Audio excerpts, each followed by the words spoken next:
Тампонском районе прошла ежегодная спартакиада женщин. Соревнования провели в Центре спорта и культуры «Алроса» под руководством Управления социально-культурной сферы, районного женсовета и муниципальных образований поселений. Подробности в следующем материале.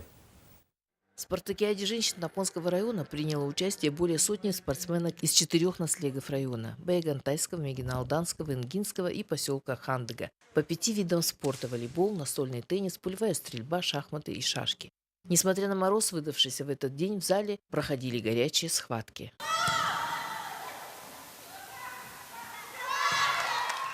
Первый раз мы проиграли Крескальджаю. Всегда были первыми, нынче у нас получается только второе место. Ну, потому что у них стрелки хорошие, они ездят и на Россию, там мастера спорта. Вот. Стрельба у них первая, и получается, что еле-еле чуть-чуть не дотянули.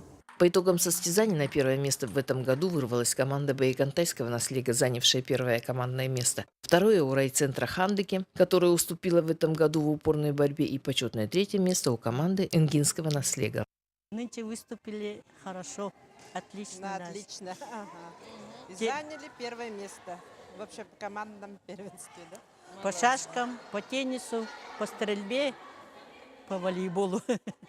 Есть надежда, что в следующем году большее количество команд примет участие в спартакиаде. Нина Ханарова, Джоустан Толстяков, НВК «Саха», Тампонский район.